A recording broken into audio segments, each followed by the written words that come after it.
E eu quero compartilhar com você algumas reflexões sobre textos diferentes da palavra. E primeiramente nós vamos aprender com essa história de Marta e de Maria. Lucas capítulo 10, o verso 38. Caminhando Jesus e os seus discípulos chegaram a um povoado, onde certa mulher chamada Marta o recebeu em sua casa. Maria, sua irmã, ficou sentada aos pés do Senhor, ouvindo a sua palavra. Marta, porém, estava ocupada com muito serviço. E aproximando-se dele, perguntou: Senhor, não te importas que minha irmã tenha me deixado sozinha com o serviço? Dize-lhe que me ajude. Respondeu o Senhor: Marta, Marta, você está preocupada e inquieta com muitas coisas. Todavia, apenas uma é necessária. Maria escolheu a boa parte, e esta não lhe será tirada. Marta estava recebendo Jesus em casa, e Marta tinha acredito eu, estranho sentimento, que alguma coisa estava fora do lugar, porque a palavra diz que ela estava envolvida em muitos serviços. Jesus ali, e Marta trabalhando, Marta tentando consertar uma coisa, tentando ajustar outra coisa, aquela sensação que incomoda cada um de nós, que alguma coisa está fora do lugar. Você chega na sua casa, o esposo às vezes não percebe, mas a esposa é mais detalhista. Para o homem está tudo normal na sala, mas a esposa sabe que alguma coisa está fora do lugar. Ou então, você que gosta do seu penteado diferente, aquele tupete bacana, você sabe quando tem alguma coisa fora do lugar. Isso te incomoda. E Marta estava incomodada com essa sensação. Alguma coisa não está certa. Então ela começa a tentar arrumar a casa, e a palavra diz que logo em seguida ela começa a tentar arrumar Maria, e um pouco mais à frente, ela tenta arrumar Jesus. Mas é interessante que, se nós formos refletir na palavra, o que estava fora do lugar não era a casa, não era Maria, não era Jesus. O que estava fora do lugar e precisava ser arrumado era o interior de Marta. E quantas vezes nós estamos tentando arrumar coisas, achando que elas estão nos impedindo de estar mais perto de Deus, ou de que o louvor flua melhor, ou de que a equipe possa fluir melhor, e nessa sensação estranha de que alguma coisa está fora do lugar, nós não reparamos que aquilo que precisa ser arrumado antes de qualquer coisa é o nosso interior. Quem está me entendendo, diga amém. Então nós tentamos arrumar a esposa, tentamos arrumar o esposo, tentamos arrumar o filho, tentamos arrumar a namorada, tentamos arrumar a casa, tentamos arrumar o cachorro, coitado, nem entende de vida espiritual, e a gente está lá e começamos a ter desgastes por falta de percepção que o nosso interior precisa rever algumas prioridades. E nessa tarde eu quero fazer uma pergunta para você refletir: o que você tem tentado arrumar enquanto Jesus está tentando arrumar você? O que tem roubado a sua prioridade? O que tem te deixado ansioso? O que tem ocupado o seu tempo? O que tem ocupado talvez grande parte do seu pensamento? Querido, quando nós estamos com o interior bagunçado, nós sempre temos a sensação que algo ao nosso redor está bagunçado. Quem concorda aí diz amém. E a palavra-chave desse texto, eu diria, é prioridade. Um adorador, ele precisa definir prioridades na sua vida. Ele precisa ter prioridades bem definidas no seu coração. Porque se prioridades não são definidas, atividades são bagunçadas. Nós não podemos definir as nossas prioridades com base nas nossas atividades. Nós devemos definir as nossas prioridades e então ajustar as nossas atividades em relação a ela. Quem está entendendo e concorda, diga amém. Em nenhum momento, eu já compartilhei com alguns irmãos isso aqui, em nenhum momento nós vemos a palavra falar que Maria estava desocupada, que Maria não estava fazendo nada, por isso que ela estava ouvindo Jesus. Às vezes a gente pensa assim, né?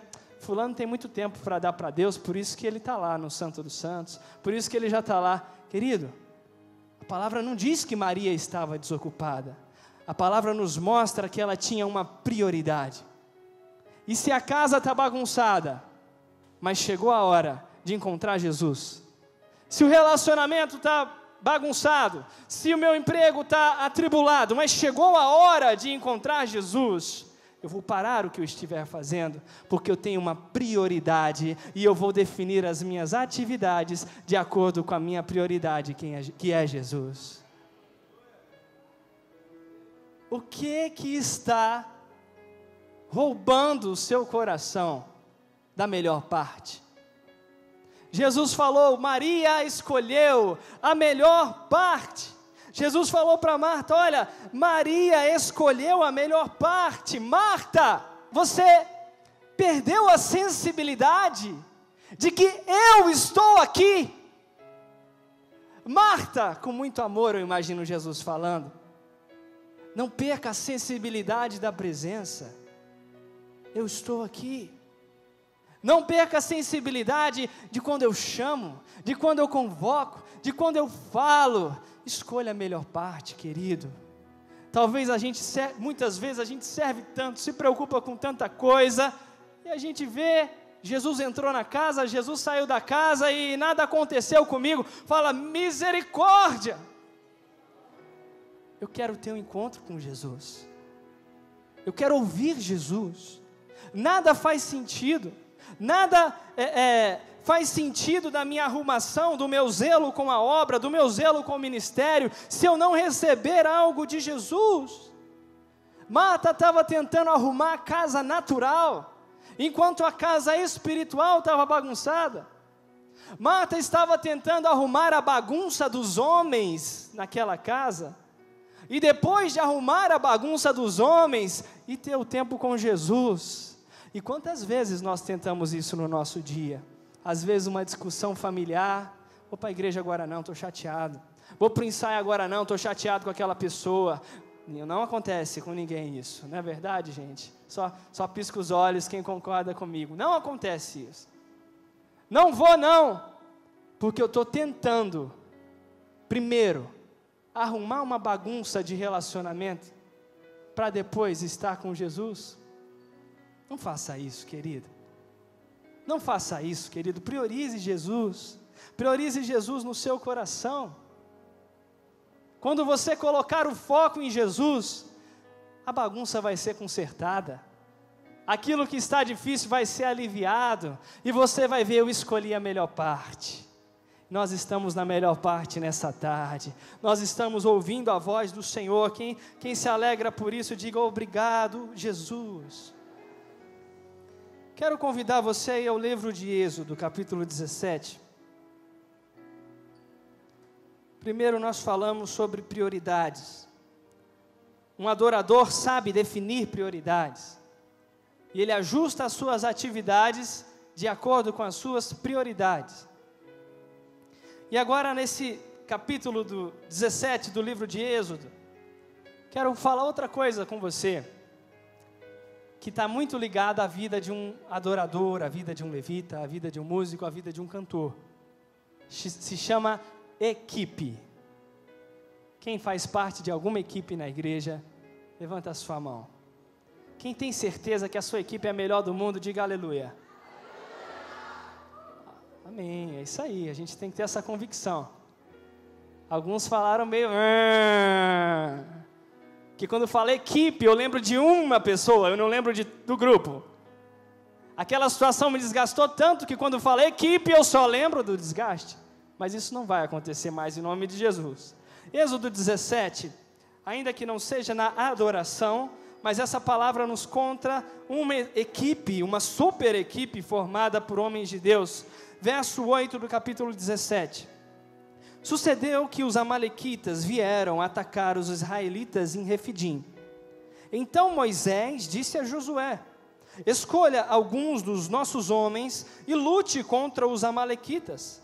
Amanhã tomarei posição no alto da colina com a vara de Deus em minhas mãos. Josué foi então lutar contra os amalequitas, conforme Moisés tinha ordenado. Moisés, Arão e Hur, porém, subiram ao alto da colina. E enquanto Moisés mantinha as mãos erguidas, os israelitas venciam. Quando, porém, abaixava, os amalequitas venciam. Quando as mãos de Moisés já estavam cansadas, eles pegaram uma pedra e a colocaram debaixo dele para que nela se assentasse.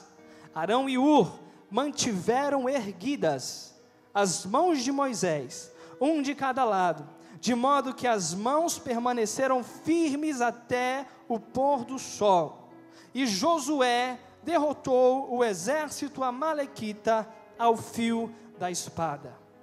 Josué estava com um exército, e ele contava com o apoio de Moisés, com as suas mãos estendidas, lá do alto do monte, orando por ele. Moisés, uma hora cansou, mas ele contou com o apoio de Arão e Hur nas suas mãos erguidas. E Arão, Hur e Moisés contavam com a força de Josué e do exército para vencer aquela batalha. Eles formavam uma super equipe, Moisés, Josué, Arão e Hur no mesmo time. Quem queria ter esse time, diga aleluia. Mas se você não tem, é porque você tem o time que Deus tem para a sua vida, e ele vai ser melhor ainda em nome de Jesus. Vamos, humildade, né? Melhor é difícil, mas nós vamos buscar a excelência. E eu quero compartilhar com você, querido, que numa equipe, cada um tem sua função. E é essencial para que o trabalho em equipe flua, que nós possamos entender que eu tenho um papel a ser cumprido no grupo. E quando eu entendo o meu papel, eu assumo a minha posição. Muitas pessoas se frustram porque não entendem o papel que tem numa equipe. Muitas pessoas se frustram porque querem desenvolver outros papéis que naquele momento Deus ainda não tem para aquela pessoa. Deixa eu te falar algo, a realização ministerial sua não está no papel do outro, está no papel que Deus tem para você. E é preciso entender isso.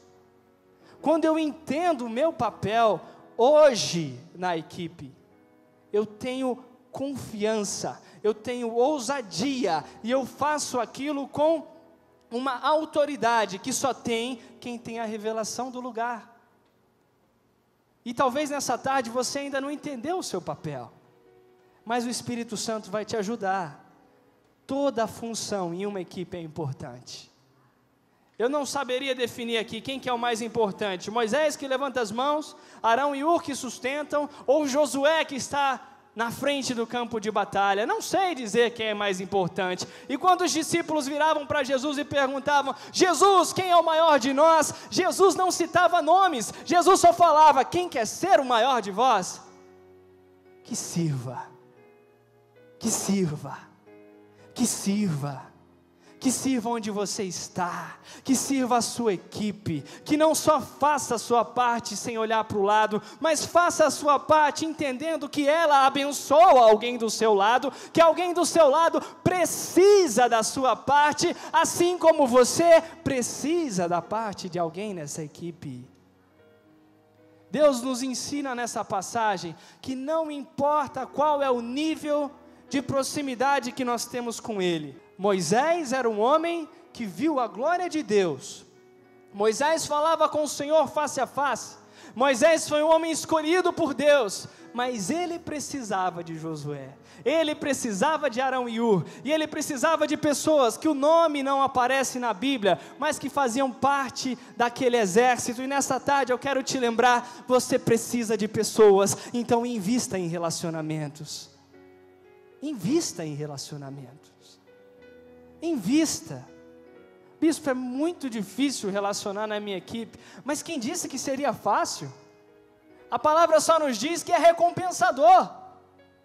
Você pode conquistar certas coisas sozinho, mas as grandes conquistas só são feitas com o coletivo.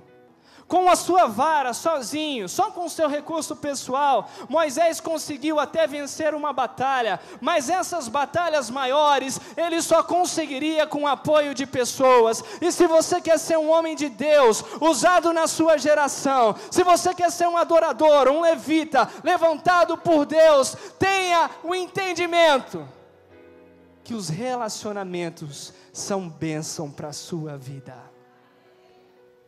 E nesse contexto de equipe, é interessante que Moisés, ele fala para Josué: Josué, escolha os seus homens. Moisés conhecia o povo como ninguém.